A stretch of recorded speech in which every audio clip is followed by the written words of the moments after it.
Hello, and welcome back to the Wellness Check.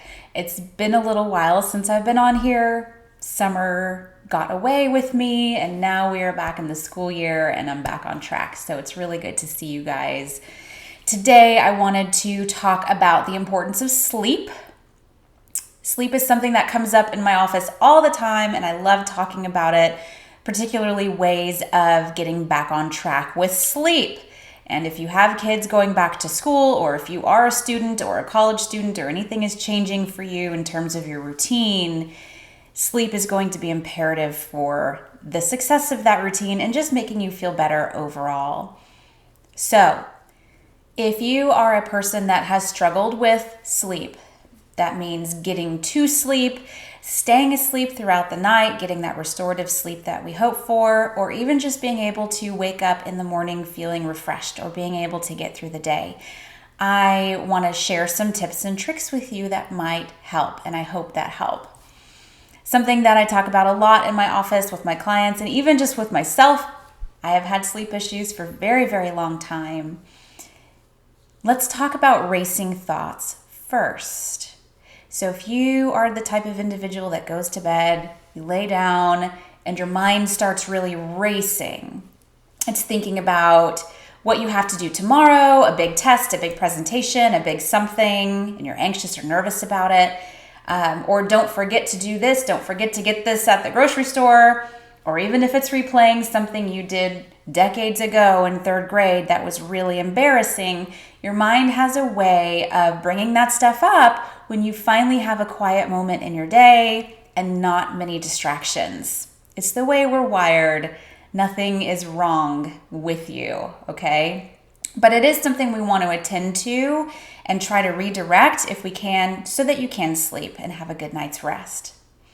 My philosophy is that if you have racing thoughts, meaning your thoughts are circling around and around, maybe they feel really repetitive, one of the best things you can do is keep a notepad and pen or pencil by your nightstand. And I want to say, don't do it on your phone if you don't have to. I don't want you bringing a whole lot of light into your eyes, but a simple little notebook, sticky notepad, pen, or pencil, whatever that thought is that keeps circulating in your mind, put it down on the paper. Your mind is circulating those thoughts over and over again so that you don't forget it. Think of it this way. Our brains are saying, okay, you're about to fall asleep. I want to remind you of these things because they're very important, and I'm afraid that if I don't keep reminding them to you, and come the morning time, you won't be able to remember what it was. There go the circulating thoughts. The act of physically writing something down, pen to paper, is a better way to kind of get those thoughts out than just typing something on your phone. We study better, we remember better when we physically write things down rather than type. So there's an option for you. And truthfully, it doesn't matter how silly or random or even irrelevant the thought is. If it's going on in your mind and if it's keeping you awake, put it down. Then your brain says, okay, we can go to sleep, we can settle down now because I can wake up and see this as a note on paper tomorrow morning. And that's something that really helps a lot of people. To piggyback off of that exercise a little bit, there's something that's called brain dumping. Okay? It's kind of a slang version for it, but it's taking time out of your day, maybe once a day, maybe a couple times a day, 3 minutes, 3 to 5 minutes, however how much time you have, to also do the same thing in your waking hours. Think of it as a pressure release valve. If you allow yourself to brain dump and get stuff on paper throughout the day, whatever pressure is kind of building up behind the scenes, you also are more likely to be able to go to sleep at night because you have attended to whatever it is that your mind is really wanting you to pay attention to in that moment. And again, it's just automatic thought. It's free flow. It's not like, dear diary, today is blah, blah, blah date, this is the issue. It's literally just words of association and getting it out there. It doesn't have to actually make grammatical sense. If it's in here, do a brain dump once, twice a day and get it out. Pressure release. It's likely that by the end of the day, your brain says, wow, okay, we attended to that. We at least got it out, if not have executed whatever it is that we needed to do, to go to the grocery store, to finish the studying for the test, to put a check mark next to the presentation. Okay? Here are some other tips to try, and I'm sure that you might have heard some of these tips elsewhere, but just in terms of psychological healing and awareness when it comes to getting ready to sleep, these are very, very helpful. So don't take them for granted, even if they sound cliche. Think about the temperature of your room. So studies show that we don't sleep very well if it's pretty warm, right? And being able to set your thermostat or have a fan or even those little portable ACs, they're little and you can put like ice cubes in them and put them on your nightstand and it blows cold air, at least on your face, can be helpful. I've tried a lot of things and that's one thing that does help, is cooling down the room.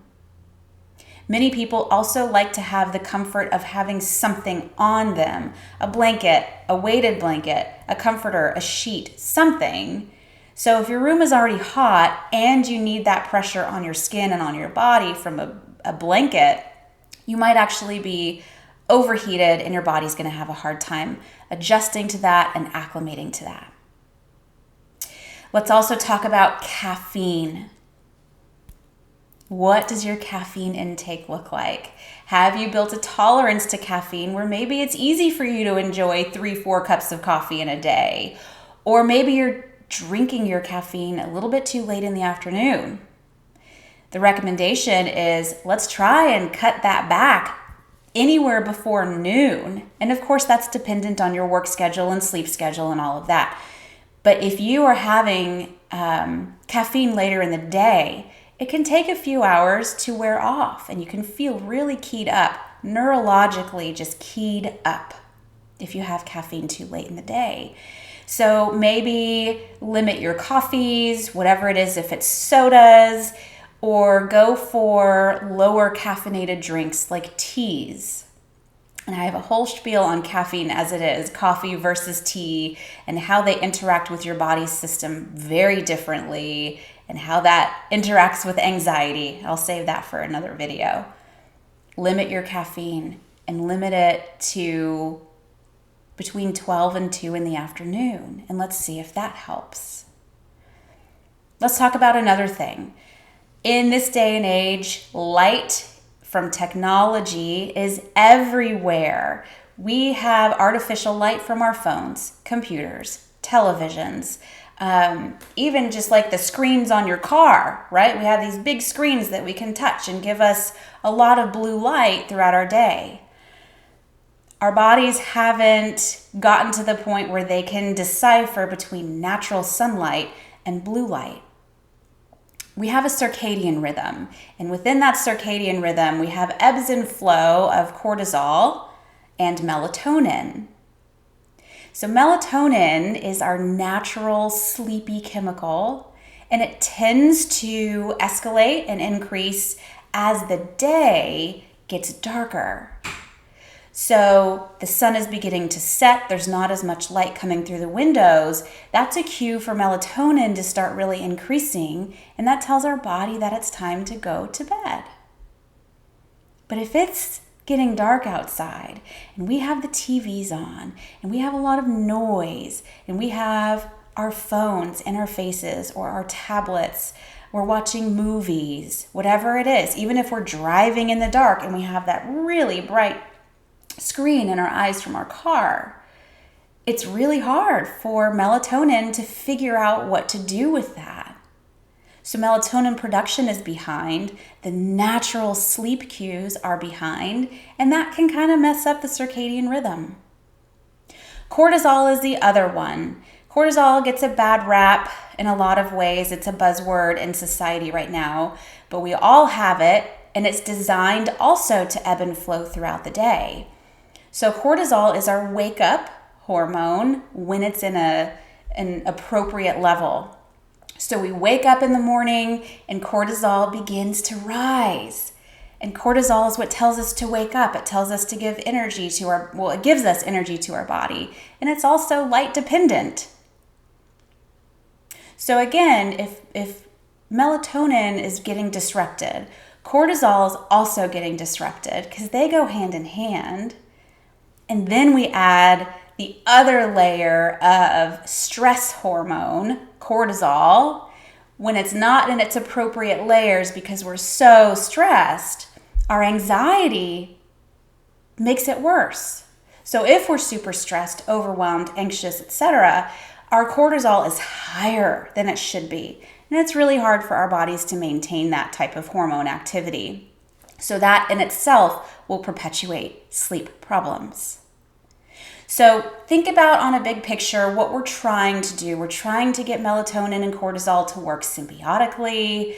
We're trying to limit caffeine and light and noise. We're trying to get the room just a little bit cooler. And we got to keep a dark space. If you are able to practice these things as well as the once or twice a day for a couple minutes brain dumping exercise and keeping your notepad right by your nightstand and getting out all of the thoughts while you're laying there in bed, I would love to hear how this begins to help. And if you are trying all of these things and it's just not working, we might need to talk about what are the stressors that are keeping you awake. What are we facing? What's going on to maybe where your stress is too high or you have real big issues going on in life? Let's begin to attend to those, maybe with a therapist, maybe with a friend or a family member.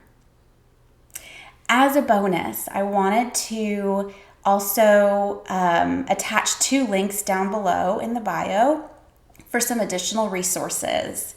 So one of my friends, Phi Tribe, Phi Tribe, they're on YouTube, and they use sound frequency to help induce theta wave activity, theta brainwave activity.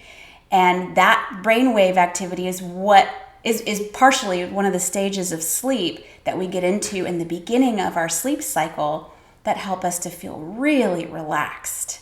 Our body feels heavy and tingly. Our mind begins to settle. Theta wave is where it's at. And Phi Tribe has really mastered, in my opinion, how to do that. So they use a combination of tones at a specific hertz level or frequency to induce that theta wave activity in your brain. And it's just really peaceful. And they have different videos that have different types of tones and sounds, so you can kind of go through their videos and sort out and figure which one is the best for you and what your preferences are. So go check out Phi Tribe. You can click on the link below. And another one is ASMR. And if you've never heard of that, it's very actually similar to the sound frequency, but instead of using pitches and tones, it uses whispers or kind of man-made clicky-clacky sounds. The debate is out. You either really love ASMR and you listen to it every night before bed. It's what you choose to do to help you get to sleep and stay asleep, or it's a little uncomfortable. So I will say, you gotta find the right artist. You have to find the right artist, ASMR artist on YouTube. Once you do, and the sounds that they are making or incorporating into their videos are okay, that's also another way to help your body and your brain really begin to settle down for the night. So one of my favorite ASMR artists, you can find her again on a link below. Her tag name is Gentle Whispering. Her name is Maria. She's wonderful. Has been a godsend even to me in my sleep schedule. So if you're really looking for something new or above and beyond the caffeine and the light and the technology, go check out these two options.